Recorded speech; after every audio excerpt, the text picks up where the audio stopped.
அன்பு கன்னிராசி நேயர்களே, கன்னிராசி நேயர்களை பொறுத்த வரைக்கும் இந்த கன்னி ராசிங்கிறது காலபுருஷனுடைய 6ஆம் இடம். இங்கே புத பகவான் உச்சமாகிறார்.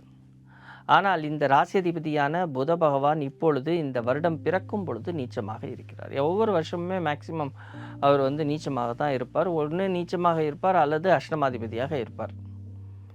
இப்போ இந்த புத பகவான் நீச்சமாயிட்டார், அப்போது ராசி அதிபதி நீச்சமாயிட்டார் அப்படிங்கிறதெல்லாம் எடுத்துக்கக்கூடாது.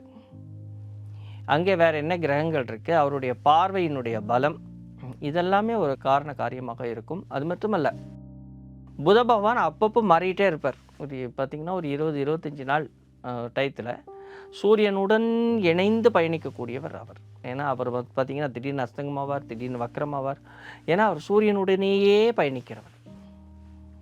அப்போது புத பகவான் பார்த்திங்கன்னா அஷ்டமாதிபதி அல்லது அவர் நீச்சமாகிவிட்டார் அப்படி இந்த வருடம் பிறக்கும் பொழுது அப்படி எடுத்துக்கூடாது. உங்களுடைய சுய ஜாதகத்தில் அவர் அப்படி இருந்தால் அதற்கான சில விஷயங்களை நாம் செய்ய வேண்டும். அப்போ சித்திரை மாதத்தில் பிறந்திருக்கிறவங்க, இந்த பங்குனி மாதம் முடிவில் பிறந்திருக்கிறவங்களுக்கு பார்த்திங்கன்னா புத பகவான் நீச்சமாக இருப்பார்.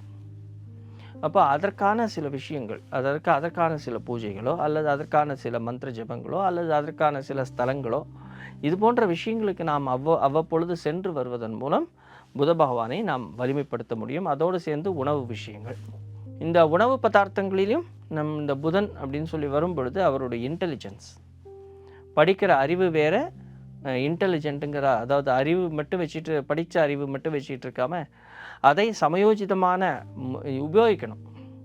எந்த நேரத்தில் எதை உபயோகிக்கணுங்கிற ஒரு விஷயம் இருக்குது. அந்த நேரத்தில் அதை உபயோகித்தாதான் அதனுடைய வெற்றி நமக்கு கிடைக்கிறது.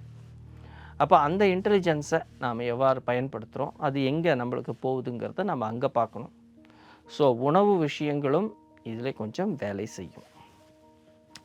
இப்போ இத்தனை நாள் இந்த அயன சுகம் அது கிடைக்காம வெளியூர் வெளிநாட்டிலேயே இருக்கிறது, ஒரு ஒரு ஒரு பெரிய மனக்கவலையிலேயே இருக்கிறது, மனத்தாங்களுடனேயே இருந்த அந்த விஷயங்கள் எல்லாம் கொஞ்சம் மாறும். இருந்தாலும் மனம் ஒரு நிலையாக இருக்காது. மனம் தத்தளிச்சிக்கிட்டே இருக்கும். நெகட்டிவ் மைண்ட் செட் அதிகமாக இருக்கும்.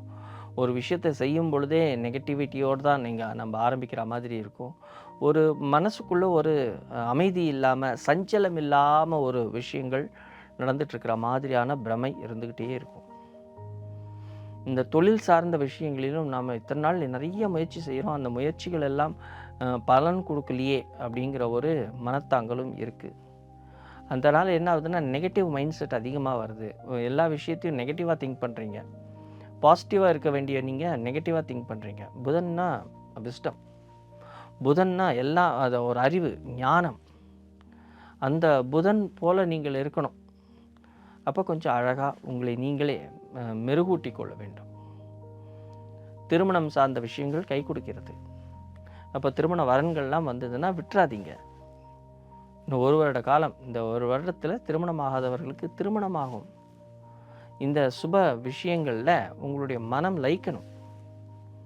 சில நேரங்களில் இந்த தொழில் சார்ந்த விஷயங்களால் நம்மளால் திருமணத்துக்கான தடைகள் எல்லாம் வரும். அப்போது நாம் எடுக்கக்கூடிய முடிவுகள், சில பெண்கள் எல்லாம் பார்த்திங்கன்னா, நான் தொழிலில் ஜெயிச்சதுக்கப்புறம் தான், நல்ல வேலை கிடச்சதுக்கு அப்புறம் தான் திருமணம் பண்ணுவேன் அப்படிம்பாங்க. நான் செட்டில் ஆகணும் அப்படின்னு சொல்லி இப்போ ஆண்களை விட பெண்கள் அதிகமாக சொல்ல ஆரம்பிச்சிட்டாங்க.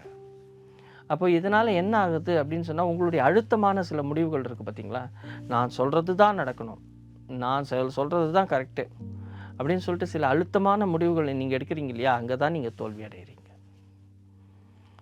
அமைதியாக சில விஷயங்களை ஈஸியாக செஞ்சுட்டு போயிடலாம். அதே நேரத்தில் அடிபாகம், அடி வயிறு அல்லது பின்பக்கம், இங்கே பார்த்திங்கன்னா கொஞ்சம் ஜாக்கிரதையாக இருக்கணும். உணவு கட்டுப்பாடு கண்டிப்பாக தேவைப்படும். சில நேரத்தில் பார்த்திங்கன்னா இந்த மலத்வாரத்தில் எரிச்சல் அல்லது மூத்திர துவாரத்தில் எரிச்சல் போன்ற விஷயங்கள் எல்லாம் இருக்கும். அதுக்கு கொஞ்சம் நல்ல மெடிசன், நல்ல மெடிக்கலில் பார்த்து நல்ல டாக்டரு, நல்ல உணவுகள், அது போன்ற விஷயங்களை நீங்கள் எடுத்துக்கிட்டால் நன்மையை கொடுக்கும். சிலருக்கு இந்த குழந்தை பாக்கியம் ரொம்ப முக்கியமாக, குழந்தை பாக்கியம் அப்படின்னு நம்ம சொல்லி வரும்பொழுது ஜூன் மாதத்திலிருந்து அக்டோபர் மாதம் இந்த காலகட்டத்தில் கொஞ்சம் இந்த குழந்தை பாக்கியத்துக்கான விஷயங்களை நீங்கள் செய்யுங்கள். உங்களுடைய சுய ஜாதகத்தை ஃபஸ்ட்டு நல்லா பார்த்துக்கோங்க. ஏன்னா இந்த சுய ஜாதகம்ங்கிறது ரொம்ப ரொம்ப முக்கியம். அங்கே ஏதாவது தடங்கள் இருந்தால் அதை நீங்கள் சரி பண்ணிடுங்க. அதை சரி பண்ணிட்டீங்கன்னா, அதாவது இங்கே வந்து பார்த்திங்கன்னா நிறைய விஷயங்கள் இந்த பிரபஞ்சத்தில் இருக்குது. ஒன்று கிடைக்கலையேங்கிற ஒரு கஷ்டத்தை விட அதை எவ்வாறு கிடைக்க வைக்கணும், நம்ம சுற்றி இருக்கிற சில விஷயங்கள் நமக்கு உதவி செய்யும், அதை நம்ம தெரிஞ்சுக்கிட்டு போகிறதுக்கு சில உபகரணங்கள் இருக்கிறது. அதை புரிஞ்சுக்கிட்டிங்கன்னா நீங்கள் வெற்றி அடைவீர்கள். ஜோதிடம், அதே நேரத்தில் நல்ல மருத்துவம், இவையெல்லாம் இருந்தாலே எந்த விஷயங்களையும் நாம் சரியாக முடிவெடுக்க முடியும், சரியாக செய்ய முடியும். படிக்கும் குழந்தைகளை பொறுத்த வரைக்கும் படிப்பு விஷயம் நன்றாக இருக்கிறது. கவலைப்பட ஒன்றும் இல்லை. நன்றாக படிப்பீங்க. அந்த மேல் படிப்பு படிக்கிறதுக்காக நீங்கள் ஆசைப்பட்டுட்டு இருப்பீங்க, அதெல்லாம் நடக்கும்.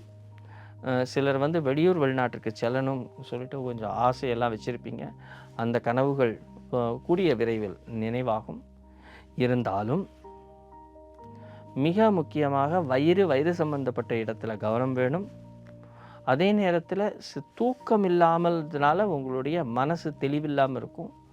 உங்களுடைய நெகட்டிவ் மைண்ட் செட்லேருந்து பாசிட்டிவ் மைண்ட் செட்டுக்கு வாங்க. பண விஷயத்தை பொறுத்த வரைக்கும் கண்டிப்பாக சேமிப்பீர்கள். கோபதாபங்களை விட்டுவிட்டு குடும்பத்தாருடன் இணைந்து செல்வதன் மூலம் குடும்பத்தில் அமைதியும் மகிழ்ச்சியும் கிடைக்கும். நன்றி, வணக்கம்.